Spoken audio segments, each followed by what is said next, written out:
So, do affirmations work? Yes, they do. But I wanted to tell you in this video how I have worked with affirmations so that they did work for me. Um, and most importantly, how I developed a practice, a daily practice, where I actually remembered to repeat them constantly during the course of my day and integrate them seamlessly into my everyday life, which was very important to me. So affirmations will not work unless you repeat them over and over again in your day. It was, however, very hard for me to take time out of my day to actually do them or to remember to do them. And so even if it only takes about 20 minutes, 20 to 30 minutes, a focused affirmation to really get some wonderful manifestations. So I used to do 20 minutes where I would talk about manifesting a nice place to live, and I would just kind of talk about it for 20 minutes out loud or record it myself. But it was kind of like a lot to do, a lot to remember. It was hard on my body. I was resisting it. Anyway, when I was doing it and I did it for about a month or two, it always worked and I always manifested some amazing things. However, when I stopped doing the affirmations, I stopped manifesting, or let's say creating the things that I wanted. And so I didn't like this stop and go where it's like, when I do it, it works. When I don't do it, it doesn't work. I wanted something more constant. And then the other thing that really bothered me was that I felt like I was split into two versions of myself. And so the version that was good at creating through my affirmations, and then the regular version of me who still lived her life in on automatic from the old thoughts, confused, frustrated, unsure of anything. So there were these two different versions of me kind of like coexisting at the same time, and I didn't like that. I felt very split that way. And so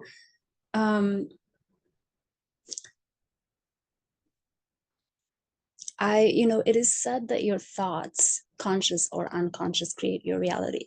So I'd say that it's a little bit more subtle than that. It's more like your thoughts are the ones that will guide your brain to see in your environment and zoom in on the things that you believe in, that you think about, and that you're focused on, like a laser beam. Just whatever you kind of think about, you will find. So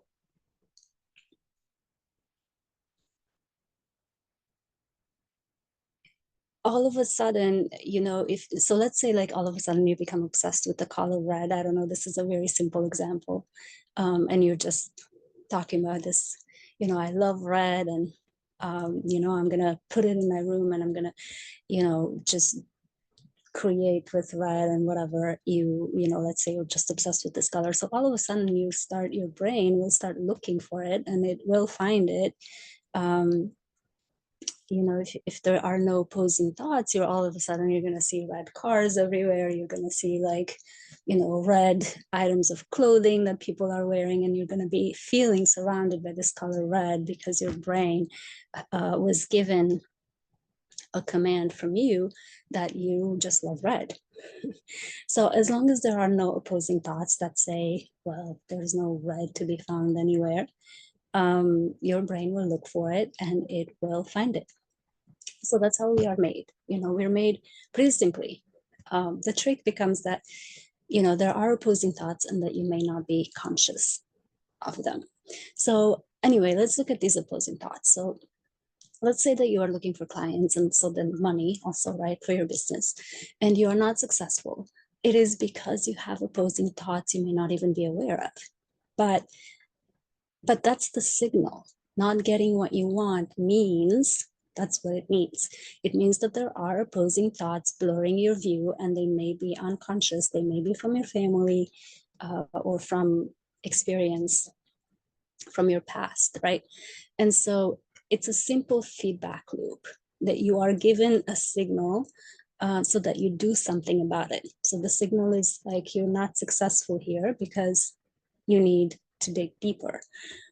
So you don't need to be mad at the signal. You have to take in this information. It's like, okay, there are opposing thoughts here. And I'm going to start finding them and start changing them. And so also, like, I don't think that it's, so for me, so I'm speaking from my experience here, like, I didn't find it easy or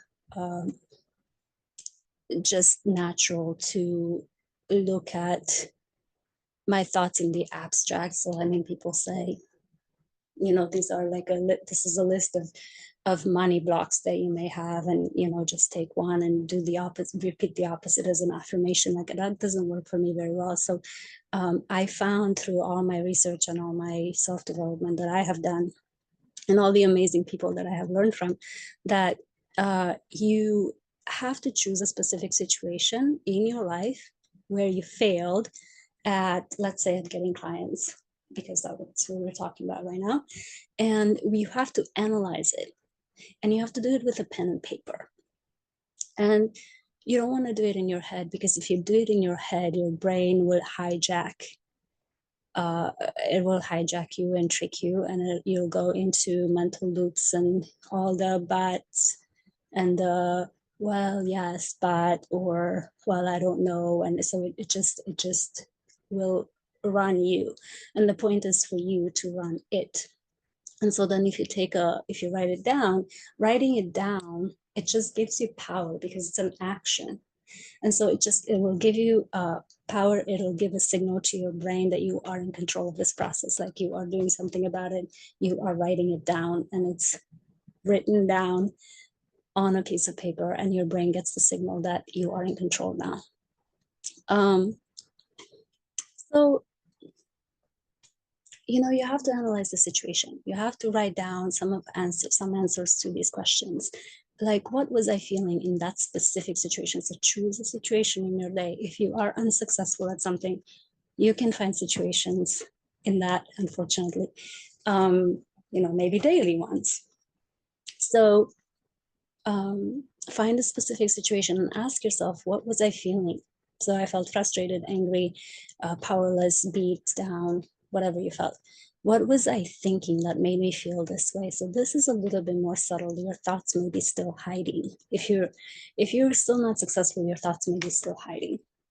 Because if you know your thoughts, you can change them. The trick is, do you know your thoughts? So, you know, what were they? And you're going to have to kind of analyze this. Maybe they are, you know, it's just not working for me. Why would it work for me? I don't know how to do it. And you kind of let yourself just be immersed in that situation. Be like, it's so frustrating. I don't know what I'm doing. So these are all thoughts. And then you can write them down. And then very importantly, and you have to do this step, is that you have to change them. You have to pick one or two. Don't pick all of them, one or two. And you have to start changing them. But you don't want to say the opposite, because it's very hard to your brain to go from like, you know, something like, things are not working out for me, to straight to like, things are working out for me. And you're going to repeat that as a slogan, and it's just kind of hard for your brain to really believe that, and you're going to get bored and you're not going to do it. So what you want to do is, you want to be more gentle. You want to say something like, yes, things have not been working out for me very well in the past, but I am now learning and I'm growing and I'm focused on this. And so what if they do start working out from now on? So you can put it in a question. What if they do start working out for me? What if they do? And just kind of start repeating that. What if they do? So you have to catch yourself every time you are frustrated, things are not working out. That is a signal to you that your thoughts are not what you want them to be. Go and analyze your thoughts and go and change it and be like, what if they do? What if things start working out for me? So you're going to start repeating that thought, instead of like, things are never working out for me, things are never working out for me. It's like, what if they do? What if they do? What if they do, in every situation? So you are forming a new pathway, and it needs repetition. This is a daily process. You need to check in with yourself daily. what was I feeling, maybe at night, what was I feeling in that frustrating situation? What was I thinking? How can I gently change one of the thoughts and repeat them for the rest of tomorrow, let's say. And then you have to ask yourself, how did I do today? Did I go back to the old thoughts and feelings, or did I catch myself and start changing them? And how many times did I do that? And how did I do? And then be gentle with yourself. You don't have to be perfect. These things change relatively fast once you are aware of them and working on them. You do not have to be perfect. You don't have to catch yourself every single day before you fall into the old pattern. You can just catch yourself after. You after you feel it, and after you thought the thing, and in a few days, even sometimes it happened in a few days for me, where like your brain learns really fast, and it will automatically just go to the new thought after just a few days. And sometimes it may take longer. It depends on the thought and on the situation and the person. So the reason I love this process is because it's integrated into your current life. It's dealing with current events that are happening right now, and it also changes your old thoughts into new ones, instead of just adding a new set of nice affirmations on top of your old self. So I have also created another video that's related to this topic with examples from my own life that may deepen your understanding of this, and I will link it right here if you're interested.